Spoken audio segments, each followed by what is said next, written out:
तो लगातार आपको बता दें कि 15 अगस्त से पहले देश आज़ादी के जश्न में सराबोर है। हर तरफ आपको आज़ादी के जश्न की तस्वीरें नजर आ रही हैं, लेकिन इस बीच आपको बता दें कि फिलहाल जो है मैं आपको बता दें कि चांदनी चौक के आसपास मौजूद हूँ और आप देख पा रहे हैं कि किस तरीके से सुरक्षा बलों का या यूं कहें पुलिस की तरफ से सुरक्षा घेरा जो है वो चप्पे चप्पे पर बढ़ा दिया गया है। लेकिन इस बीच आपको बता दें क्योंकि इनपुट्स लगातार मिल रहे हैं और लगातार हम जानकारी भी देने की कोशिश कर रहे हैं कि किस तरीके से इनपुट्स के बाद सुरक्षा बल जो है या सुरक्षा कर्मी जो है वो लगातार चेकिंग को बढ़ाते हुए नजर आ रहे हैं। तमाम दुकानें जो आपको बता दें चांदनी चौक के आसपास है, यूं कहे लाल किले के आसपास है, उन्हें बंद करने के आदेश दे दिए गए हैं, क्योंकि आपको बता दें कि 5 किलोमीटर का जो दायरा है वो नो फ्लाइंग जोन भी है और इसके अलावा 1 से 1.5 किलोमीटर दूर जितनी भी दुकानें हैं उन्हें बंद किया जा रहा है 15 अगस्त के मद्देनजर। और जिस तरीके से इनपुट्स भी मिल रहे हैं उसके बाद आप ये दुकान भी देख पा रहे हैं, यहाँ पर तमाम पुलिस बलों को भी आप देख पा रहे हैं कि किस तरीके से इन दुकानों को बंद किया जा रहा है, क्योंकि आसपास पैनी नजर रखी जा रही है। 1000 से ज्यादा सीसीटीवी कैमरे लगाए गए हैं। इसके अलावा एंटी ड्रोन रडार से भी निगरानी सुरक्षा इंतजामों की रखी जा रही है। लेकिन इस बीच आपको बता दें कि इनपुट्स ये मिल पा रहे हैं कि एक दहशत की बड़ी खेप देश के तमाम राज्यों तक पहुंची हुई है और दिल्ली में सबसे ज्यादा आपको बता दें हाई अलर्ट पर यहाँ पर फिलहाल सुरक्षा बल है। लेकिन क्या कुछ इंतजाम नजर आ रहे हैं ग्राउंड जीरो पर और क्या कुछ मॉड्यूल है, रिपोर्ट देखिए।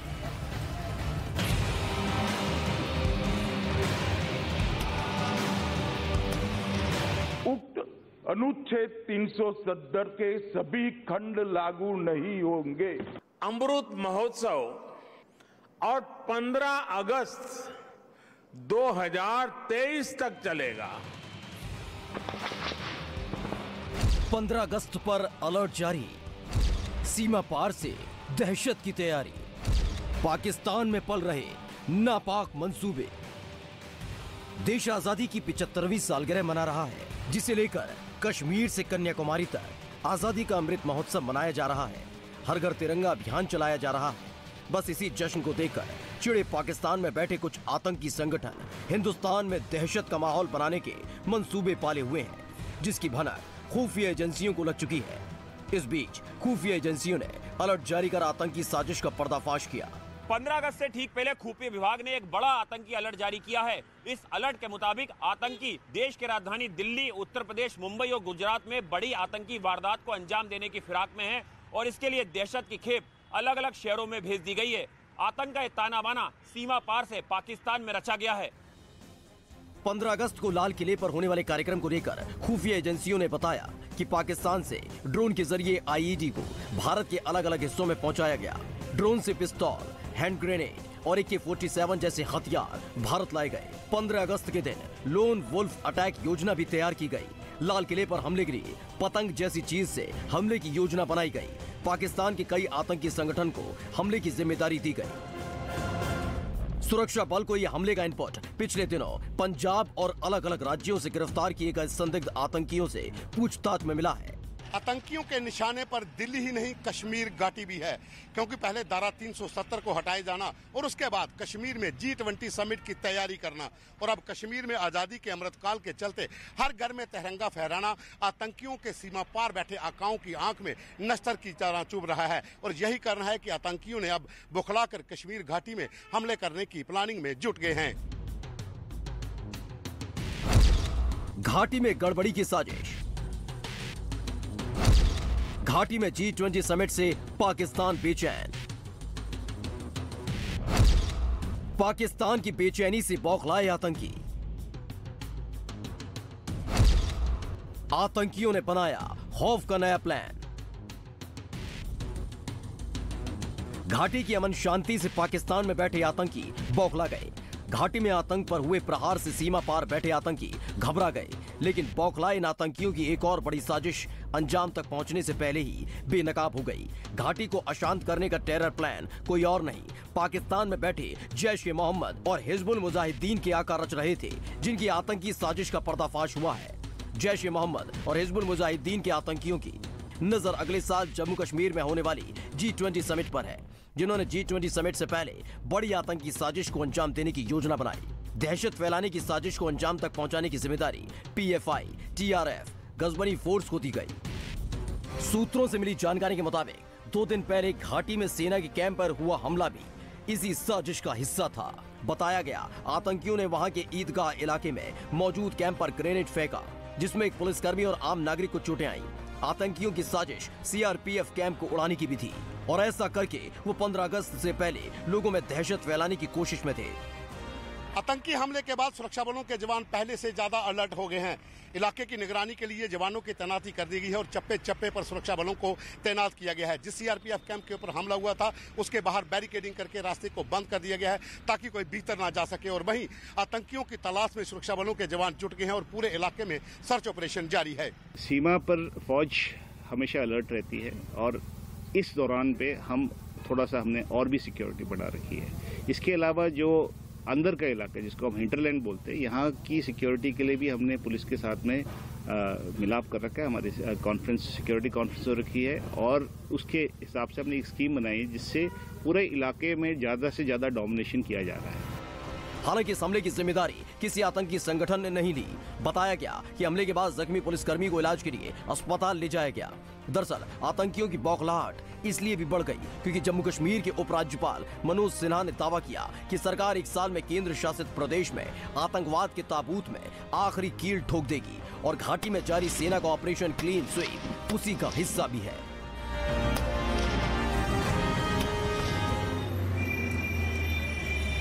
तो 15 अगस्त से पहले दिल्ली को दहलाने की नापाक साजिश को लगातार बेनकाब किया जा रहा है, लेकिन इन आतंकियों की प्लानिंग क्या थी, 5 पॉइंट प्लानिंग क्या थी, ज्यादा जानकारी मेरे सहयोगी अंजीत आपको स्टूडियो से देंगे। Over to you Anjeet. बिल्कुल मोनिका, दर्शकों को बता देंगे आतंकवाद का वो कौन कौन सा 5 पॉइंट है जिसको लेकर के लगातार तैयारी थी दिल्ली को दहलाने की, और अलग अलग जगहों से जिस तरीके से गिरफ्तारियां हो रही हैं उससे ये पता चल रहा है साफ साफ कि आखिर वजह क्या है। तो ये मैं आपको दिखाने की कोशिश करता हूं।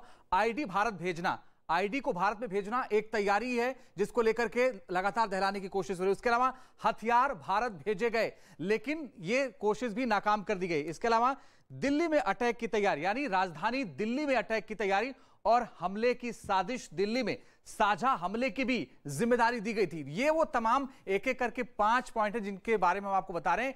इससे लगातार कोशिश की जा रही थी दिल्ली को दहलाने की, लेकिन ऐसा हुआ नहीं और एक एक करके वो जो प्लान था उसको नाकाम कर दिया दिल्ली पुलिस ने, देश की सुरक्षा एजेंसियों ने, और वो प्लान पूरी तरीके से नाकाम हो चुका है। ये वो तमाम वजहें थी जिनके जरिए वो पूरी तरीके से करने की कोशिश कर रहे थे। अब आपको बताते हैं कि आखिर इन 5 पॉइंट को कैसे नाकाम किया दिल्ली पुलिस और सुरक्षा एजेंसियों ने, क्योंकि एक एक की गिरफ्तारी के बाद से पकड़े गए और उन पकड़े जाने के बाद यह खुलासा हुआ कि आखिर वजह क्या थी कि कैसे हथियार भेजे जा रहे थे और वो दहलाने की कोशिश कर रहे थे। तो आईडी भारत भेजना, हथियार भारत भेजे गए, दिल्ली में अटैक, हमले की साजिश और साझा हमले की जिम्मेदारी, ये वो बातें थी जिनको लेकर के बार बार ये कोशिश हो रही थी कि कैसे दिल्ली को दहलाया जाए, लेकिन यह संभव नहीं हो पाया। और उसके पीछे की वजह यह है कि दिल्ली पुलिस और सुरक्षा एजेंसियां अलर्ट पर थी।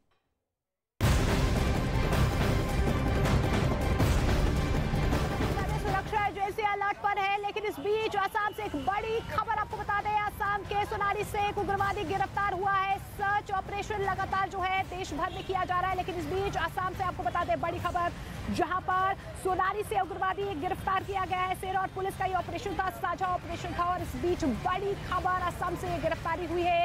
एक उग्रवादी को सोनारी से गिरफ्तार किया गया है। ज्यादा जानकारी हम लगातार आपको बताने की कोशिश कर रहे हैं कि कहां पर फिलहाल जिस तरीके से एक्टिवली यहाँ पर आतंकियों का मॉड्यूल जो है वो काम कर रहा है तमाम राज्यों में, देश के तमाम राज्यों में, वहां पर लगातार सेना और पुलिस की तरफ से गिरफ्तारियां हो रही है। पंजाब से लेकर उत्तर प्रदेश से लेकर अब असम से उग्रवादी की गिरफ्तारी हुई है। अपने आप में ये महत्वपूर्ण खबर, क्योंकि आपको बता दें कि देश लगातार 15 अगस्त को लेकर, जश्न को लेकर तैयारी कर रहा है, लेकिन इस बीच जिस तरीके से आतंकी अपने साझा ऑपरेशन को लेकर उनके नापाक मंसूबे जो हैं वो लगातार नजर आ रहे हैं। ऐसे में सुरक्षा बल और सुरक्षा एजेंसियां भी ग्राउंड जीरो पर लगातार अलर्ट नजर आ रही हैं। और पंजाब से लेकर आपको बता दें उत्तर प्रदेश और असम, यहाँ पर गिरफ्तारी हुई है।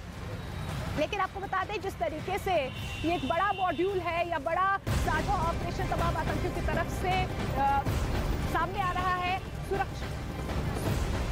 सुरक्षा बल भी लगातार ग्राउंड जीरो पर बने हुए हैं। आपको बता दें कि दिल्ली से लेकर एलओसी तक तमाम जो सुरक्षा बल है, यह सेना जो है वो 24 घंटे ग्राउंड जीरो पर तैनात नजर आ रही है। हाईटेक हथियारों से लगातार निगरानी रखी जा रही है, कंट्रोल रूम्स तैयार किए गए हैं और चप्पे चप्पे पर पैनी नजर रखी जा रही है ताकि कोई भी परिंदा जो है 15 अगस्त को आजादी के जश्न में कोई भी खलल ना डाल सके।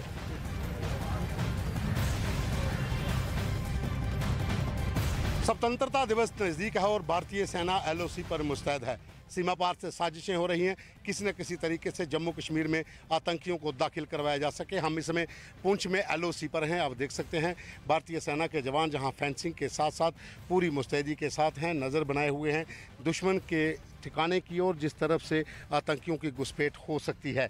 लगातार जो प्रयास हैं पाकिस्तान की तरफ से किए जाते रहे हैं, एलओसी हो जहाँ फिर अंतर्राष्ट्रीय सीमा का इलाका, वहाँ से आतंकियों की घुसपैठ करवानी है। खास करके जो मकसद है कि 15 अगस्त से पहले आतंकियों को घुसपैठ करवा कर कोई बड़ा हमला किया जाए, लेकिन ताकत वतन की हमसे है, ये स्लोगन लेकर भारतीय सेना के जवान इस समय एलओसी पर पूरी तरह से नज़र बनाए हुए हैं। मैं कैमरामैन से कहूँगा ये वो इलाका आपको दिखा दीजिए, पीओके का हाजीपीर सेक्टर है।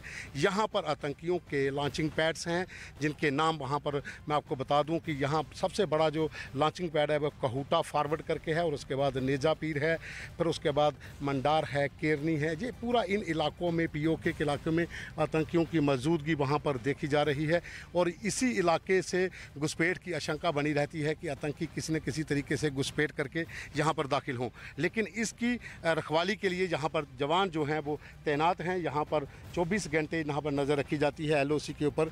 भारतीय सेना के जवानों की ओर से कोई भी स्थिति हो उससे निपटने के लिए हमारे जो जवान जहां पर तैनात रहते हैं, दिन रात चौकसी होती है। एलओसी के ऊपर तारबंदी के पार भी नज़र रखी जाती है, उस पार से होने वाली हर हरकत के ऊपर जवानों की पैनी निगाह होती है।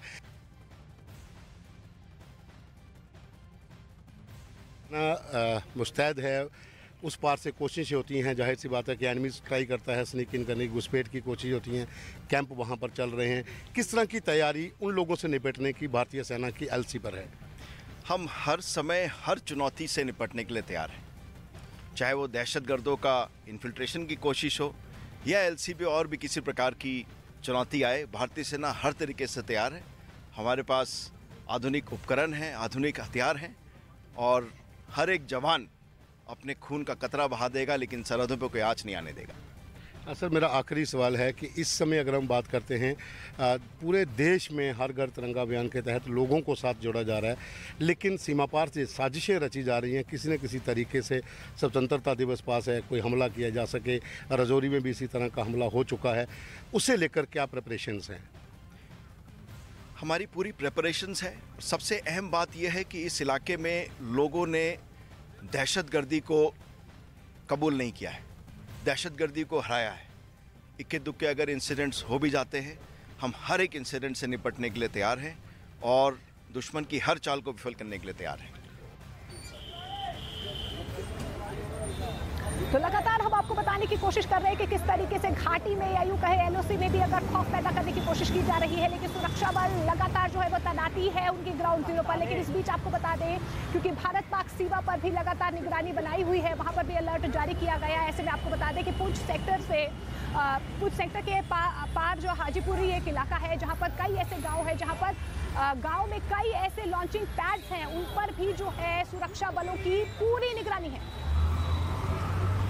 एलओसी पर भारतीय सेना किस तरह से मजबूती से काम करती है, मुस्तैदी से रहती है और एक पोस्ट से दूसरी पोस्ट जाने के लिए किस तरह की कठिनाइयों से गुजरना पड़ता है। हम इस समय एलओसी के पास उस इलाके में हैं जहां पर माइन का सबसे ज़्यादा खतरा रहता है, क्योंकि ये दोनों तरफ का जो इलाका है यहाँ पर हम इस समय खड़े हैं, जहाँ टीम मेरे साथ आप देख सकते हैं जो पीछे आ रही है, ये पूरा जो पेट्रोलिंग का जो ट्रैक है एक पोस्ट से दूसरी पोस्ट तक, इस इलाके में आप देखिए जहाँ पे ये निशान दिया गया है, मार्क है, ये पूरा माइन का इलाका है, इसमें माइंस लगे हुए हैं।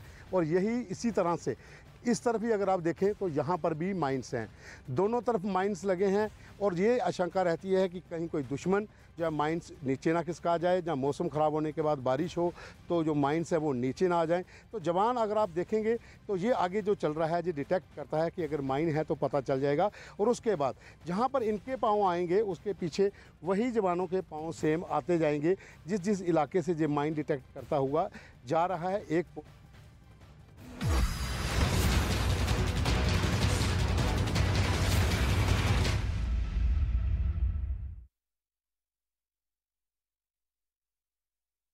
नमस्कार, आप देख रहे हैं देश का number 1 news channel news 18 India और मैं हूं आपके साथ अंकिता दुबे। बुलेटिन की शुरुआत करेंगे, लेकिन सबसे पहले बात कर लेंगे ताबड़तोड़ अंदाज में 50 बड़ी खबरों की।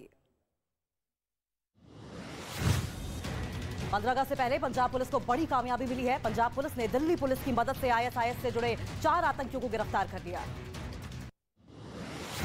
यूपी एटीएस ने जैश के आतंकी नदीम से हुई पूछताछ के आधार पर कानपुर से एक संदिग्ध आतंकी को पकड़ा, जिसने जैश-ए-मोहम्मद से जुड़े होने की बात को कबूला है। स्वतंत्रता दिवस पर होने वाले कार्यक्रम को लेकर खुफिया एजेंसियों ने अलर्ट जारी कर दिया है। हाल ही में गिरफ्तार आतंकियों से पूछताछ में सीमा पार से ड्रोन के जरिए अलग अलग शहरों में आईईडी पहुंचाने का पर्दाफाश हुआ। दिल्ली में आतंकी हमले के अलर्ट के बाद पुलिस ने सुरक्षा बढ़ा दी है। लाल किले के आसपास खास तरह के अलार्म कैमरे लगाए गए हैं ताकि किसी भी संदिग्ध गतिविधि की पहचान हो सके। श्रीनगर के ईदगाह इलाके में आतंकियों ने ग्रेनेड से हमला किया। आतंकी हमले में सीआरपीएफ के एक सब इंस्पेक्टर समेत 2 लोग घायल हुए। आतंकी हमले के अलर्ट के बाद जम्मू कश्मीर के राजौरी में भारतीय सेना के जवान पहले से भी ज्यादा अलर्ट है। पूरा इलाका छावनी में तब्दील कर दिया गया है। 15 अगस्त से पहले जम्मू कश्मीर के उधमपुर में भी चप्पे चप्पे पर सीआरपीएफ के जवानों को तैनात किया गया। जगह जगह जवान कर रहे हैं तलाशी। चंडीगढ़ में बना तिरंगे के रंग में दुनिया का सबसे बड़ा human flag. Guinness book of world record में दर्ज हुआ नाम। 7500 छात्रों ने तिरंगे के रंग वाले कपड़े पहनकर बनाया सबसे बड़ा ह्यूमन फ्लैग। लद्दाख में 18,400 फीट की ऊंचाई पर शान से लहराया तिरंगा। उत्तराखंड में इंडो तिब्बत बॉर्डर पर आईटीबीपी के जवानों ने हर घर तिरंगा अभियान की शुरुआत की। आजादी के अमृत महोत्सव के मौके पर तिरंगे की रोशनी में जगमगाए राष्ट्रीय स्मारक। दिल्ली में कुतुब मीनार से लेकर बेंगलुरु में विधानसभा और मुंबई में मरीन ड्राइव तक हर जगह दिख रहा है आजादी का जश्न। आजादी के अमृत महोत्सव के मौके पर लखनऊ में तिरंगा बाइक रैली निकाली गई। इस तिरंगा बाइक रैली को सीएम योगी ने हरी झंडी दिखाकर रवाना किया। देश की आजादी के 75वें साल के मौके पर बीजेपी की ओर से लुधियाना में तिरंगा यात्रा निकाली गई, जिसका नेतृत्व केंद्रीय स्वास्थ्य मंत्री मनसुख मांडविया ने किया।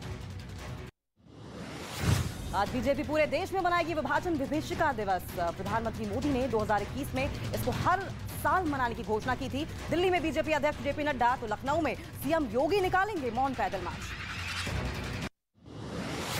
राजस्थान के जालौर में स्कूल में पिटाई के दौरान घायल हुए दलित छात्र की इलाज के दौरान हुई मौत। स्कूल संचालक पर पिटाई का लगा आरोप, जिसके बाद पुलिस ने उसे गिरफ्तार किया। दिल्ली में यमुना नदी का जलस्तर खतरे के निशान के पास पहुंच गया है। नदी के किनारे वाले इलाकों में पानी भर गया।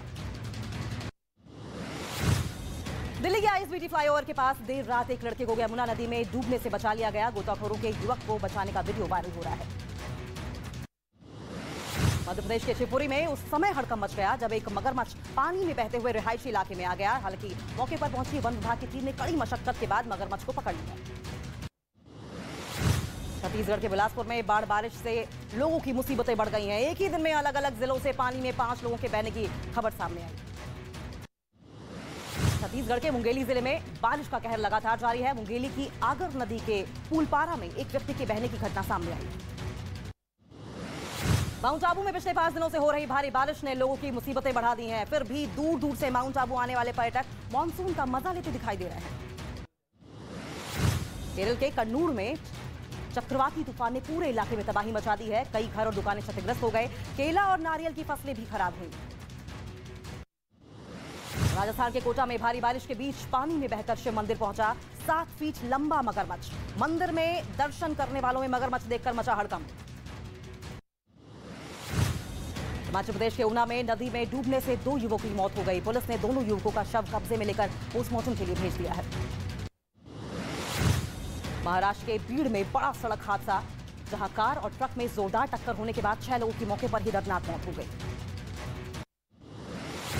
भारतीय सेना में भर्ती के लिए अग्निपथ योजना के तहत भर्तियों का सिलसिला शुरू हो गया है। हरियाणा के हिसार में भी सेना में भर्ती के लिए काफी संख्या में लड़के पहुंचे। उदयपुर में भारी बारिश के बाद नदियों में उफान है, जिसकी वजह से फतेह सागर और उदयपुर सागर झील के सभी गेट खोल दिए गए हैं।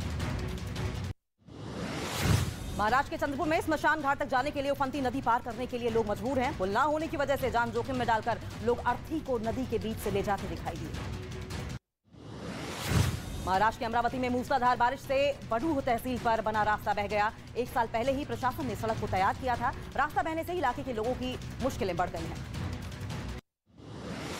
जम्मू कश्मीर के सांबा में उफनते नाले को पार करने के चक्कर में बहा मोटरसाइकिल सवार। प्रशासन की हिदायतों के बावजूद उफनते नदी नालों को पार करने से नहीं बाज आ रहे हैं लोग। हरियाणा के करनाल में नहर में नहाने गया 23 साल का लड़का डूबा, परिवार में पसरा मातम।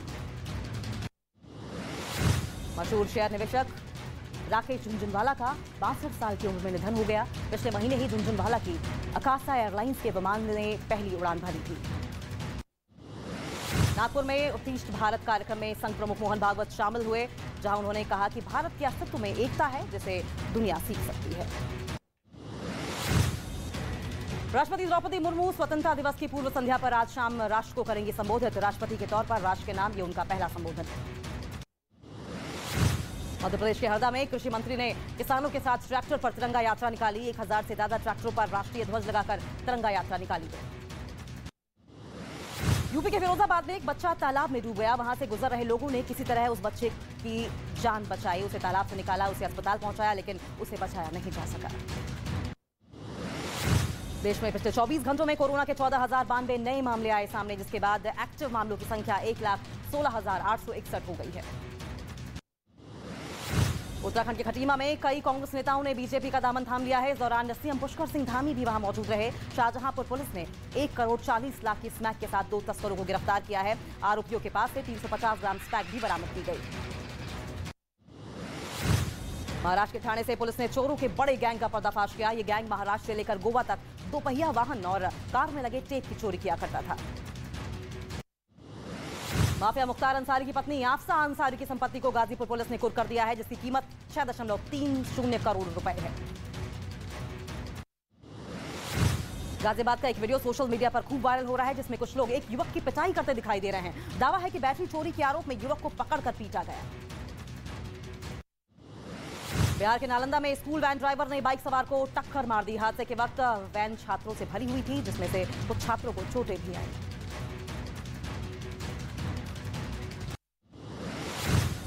मुंबई पुणे एक्सप्रेसवे पर पूर्व विधायक विनायक मेटे की कार दुर्घटनाग्रस्त हो गई। हादसे में विनायक मेटे की मौत हो गई, जबकि उनके बॉडीगार्ड और ड्राइवर की हालत अब भी नाजुक बताई जा रही है।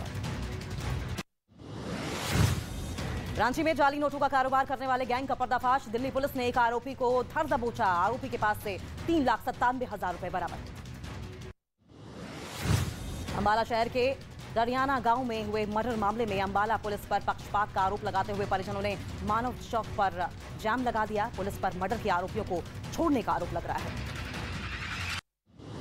बिहार के नवादा में साइबर अपराधियों के एक बड़े गिरोह का भंडाफोड़ हुआ है। पुलिस ने 4 साइबर अपराधियों को भारी रकम और लग्जरी कार के साथ गिरफ्तार किया। ऑस्ट्रेलिया के कैनबरा एयरपोर्ट पर ताबड़तोड़ फायरिंग की गई। फायरिंग के बाद उड़ानें रोक दी गई। पुलिस ने आरोपी को धर दबोचा है। चीन की सैन्य गतिविधियां तेज हो गई हैं। 13 फाइटर प्लेन ने पार की ताइवान स्ट्रेट की मध्य रेखा। बदले में ताइवान में अमेरिका भेजेगा जंगी जहाज। अमेरिका के न्यूयॉर्क में एक कार्यक्रम के दौरान हमले में घायल हुए सलमान रुश्दी का इलाज जारी। जानकारी के मुताबिक उन्हें अब वेंटिलेटर पर से हटा दिया गया है। पाकिस्तान के लाहौर में पूर्व प्रधानमंत्री इमरान खान ने एक रैली की। इस रैली में इमरान के हजारों समर्थकों ने हिस्सा लिया।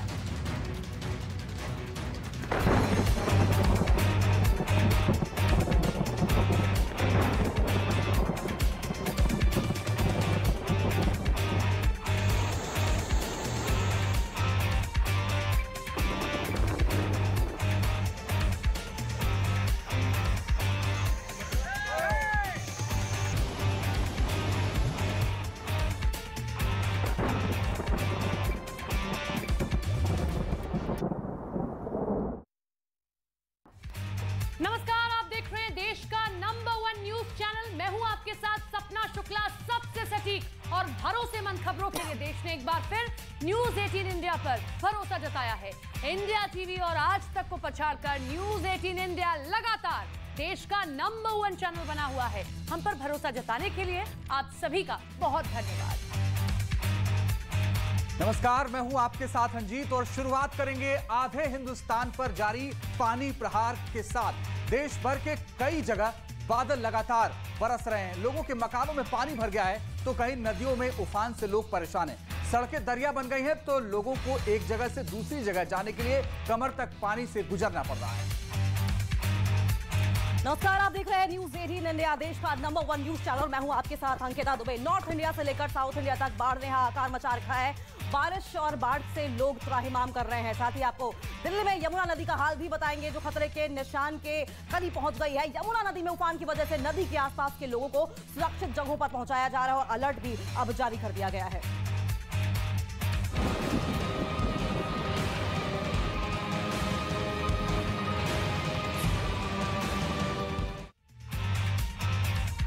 देश भर में गरजते बादलों से आफत बरस रही है। कई राज्यों में लगातार हो रही बारिश ने लोगों की मुसीबतें बढ़ा दी हैं। दिल्ली में यमुना खतरे के निशान के करीब पहुंच गई है, जिससे निचले इलाकों में बाढ़ का खतरा मंडरा रहा है। तो वहीं छत्तीसगढ़ के बिलासपुर में कई इलाकों में कमर तक पानी सड़कों पर भर गया है, जिससे कि लोगों को परेशानी हो रही है। छत्तीसगढ़ के ही मुंगेली में आगर नदी में फंसे लोगों को बचाया गया। तो उधर मध्य प्रदेश के डिंडोरी में सैलाब की वजह से सड़क गायब हो गई है। राजस्थान के उदयपुर में भी तेज बारिश की वजह से पानी में कई पुल डूबे हुए दिखाई दिए हैं। तो दिल्ली में यमुना नदी का जलस्तर बढ़ने की वजह से नदी के आसपास के इलाकों में बाढ़ का खतरा मंडरा रहा है, जिस वजह से लोगों को सुरक्षित जगहों पर भेजने का काम शुरू हो गया। कई लोगों को प्रशासन की तरफ से सुरक्षित जगह पर पहुंचाया भी जा रहा है। लोगों को नदी किनारे ऊंचे इलाकों में राहत शिविरों में पहुंचाया गया है। इस बीच दिल्ली के उपराज्यपाल ने भी लोगों से सावधानी बरतने की अपील की है। लोगों को नदी किनारे नहीं जाने की सलाह दी गई है।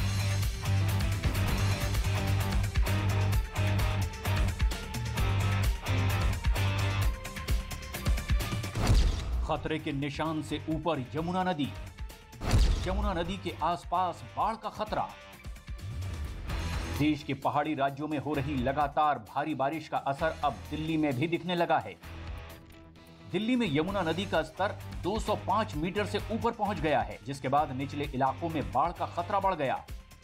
यमुना के खतरे के निशान को पार करते ही नदी के किनारे रहने वाले लोगों को सुरक्षित जगहों पर पहुंचाया गया।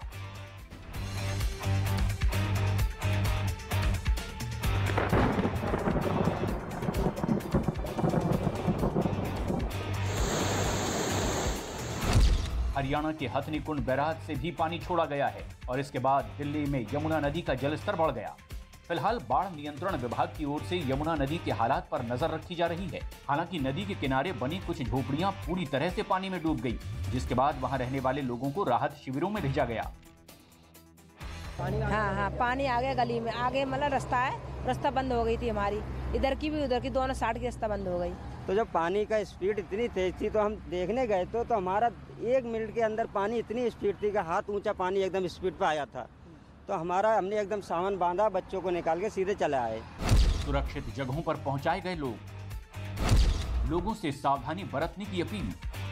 बताया जा रहा है कि यमुना नदी के नजदीक निचले इलाकों में रहने वाले 13,000 लोगों में से करीब 5,000 लोगों को राष्ट्रमंडल खेल गांव, हाथीघाट और लिंक रोड पर बने तंबुओं में ले जाया गया है।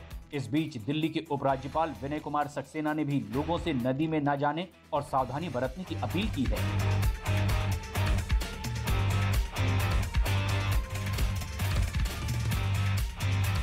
और दिल्ली में यमुना नदी खतरे के निशान के करीब बह रही है। ऐसे में गंभीर हालात को देखते हुए संवेदनशील इलाकों से लोगों को तेजी से निकाला जा रहा है। तो पूर्वी दिल्ली से लगभग 5,000 लोगों को राष्ट्रमंडल खेल गांव, हाथीघाट और लिंक रोड पर बने तंबुओं में ले जाया गया है। और आपको बता दें कि वहां के ज्यादातर इलाके डूब गए हैं, खासकर तब से जब से हथनीकुंड से पानी छोड़ा गया है। दिल्ली के जो निचले इलाके हैं वो अब पानी इसमें सराबोर हो गए हैं, पानी में डूबते हुए दिखाई दे रहे हैं और लोगों को परेशानियों का सामना करना पड़ रहा है।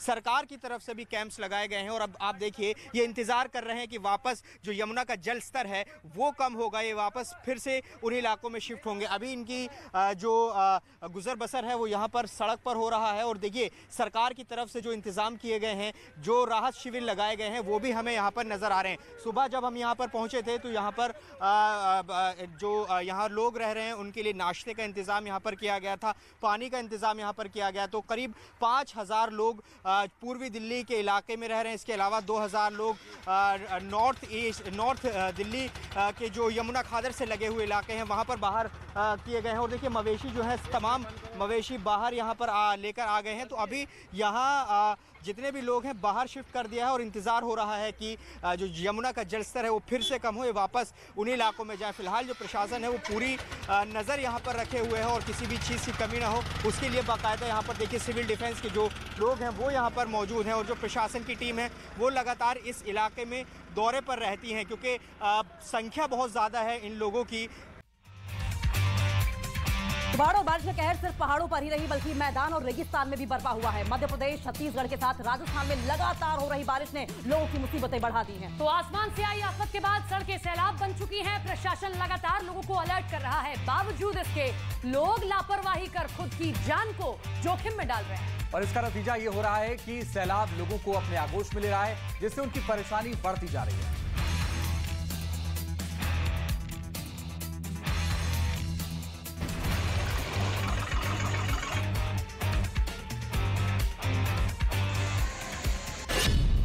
सैलाब के सामने इंसान बेबस।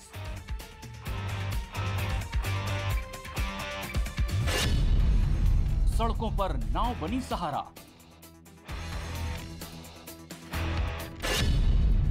बेतहाशा बारिश से दरिया बनी गलियां।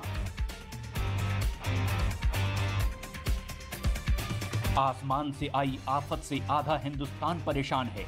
कहीं सड़कों पर सैलाब आया है तो कहीं गलियों में आपदा प्रबंधन की टीम राहत देने की कोशिश में लगी है। छत्तीसगढ़ के कई इलाकों में भारी बारिश ने जमकर कोहराम मचाया है। ऐसी ही कोहराम की तस्वीरें बिलासपुर से सामने आई, जहां 3 दिन से लगातार हो रही बारिश का असर ये हुआ कि वहां के कुछ रिहायशी इलाकों में पानी ने सैलाब बनकर तांडव मचा दिया। हालात इस कदर बिगड़ गए कि लोगों का जीना मुश्किल हो गया। रास्ते पर कमर तक पानी भर गया।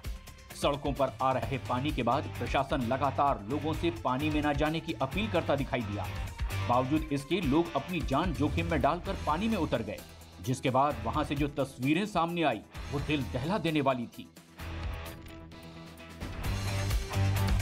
सैलाब के बीच हादसे भी तमाम हो रहे हैं। बिलासपुर में प्रशासन की चेतावनी को अनदेखा कर कुछ लोग सड़क पर आए और सैलाब में उतर गए। नतीजा ये रहा कि 5 लोग पानी में बह गए। बहने वालों में 2 बच्चे भी शामिल हैं। सूचना मिलते ही एसडीआरएफ की टीम भी हरकत में आई और लोगों की तलाश में जुट गई। एक बच्चा खुशनसीब निकला, जिसको वक्त रहते एसडीआरएफ की टीम ने बचा लिया। मुंगेली में पानी की मार, आक्रोश में आगर।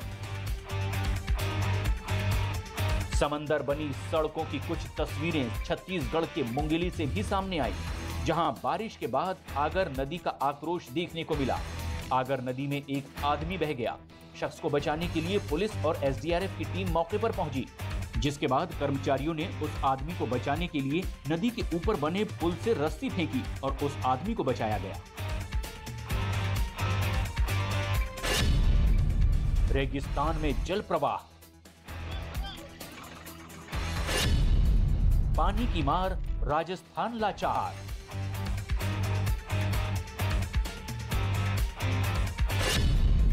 लापरवाही पड़ी जान पर भारी। कुदरत का कहर झीलों की नगरी उदयपुर पर भी टूटा। लगातार हो रही बारिश की वजह से आयड नदी में उफान आया हुआ है। आयड नदी ने कई पुलों को डुबो दिया और उसी बहाव में एक लड़का बह गया। दरअसल जब लड़का पुल पार करने जा रहा था तो वहां खड़े कई लोगों ने उसे रोकने की कोशिश की, लेकिन वो नहीं माना और पानी के तेज बहाव के बीच अपनी मोटरसाइकिल के साथ निकलने की कोशिश करने लगा। लेकिन उसकी यही जिद जान पर भारी पड़ गई। नदी पार करते वक्त उस लड़के का पैर फिसला और वो नदी में जा गिरा। उसने काफी देर तक खुद को संभालने की कोशिश भी की, लेकिन वो ऐसा करने में नाकाम रहा। थोड़ी देर तक जद्दोजहद करने के बाद वो नदी की धारा में बहता चला गया। दरअसल लगातार हो रही बारिश की वजह से बढ़े जलस्तर के बाद फतेह सागर झील के गेट खोलकर पानी की निकासी करनी पड़ी। झील के गेट खोलते वक्त कुछ लोग वहां पूजा करते दिखाई दिए, तो कुछ लोगों ने इसे पिकनिक स्पॉट की तरह लिया।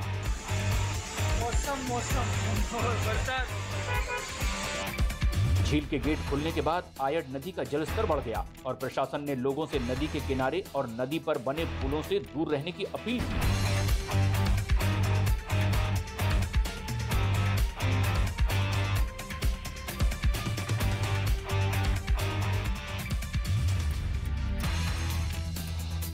और आजादी के 75 साल पूरे होने पर पूरे देश में आजादी का अमृत महोत्सव मनाया जा रहा है। अमृत महोत्सव के दौरान मोदी सरकार ने हर घर तिरंगा अभियान चलाया हुआ है। मोदी सरकार की इस मुहिम में लोग 13 से 15 अगस्त तक तिरंगा फहराकर अपनी मौजूदगी दर्ज करवाने में जुटे हैं। लोग अभी से ही तिरंगे के साथ अपनी फोटो बढ़ चढ़कर शेयर कर रहे हैं। क्या बच्चे, क्या बुजुर्ग और क्या महिलाएं और क्या पुरुष, सभी हर घर तिरंगा अभियान पर भारी उत्साह दिखा रहे हैं। आप भी इस अभियान से जुड़कर इस मुहिम का हिस्सा बन सकते हैं।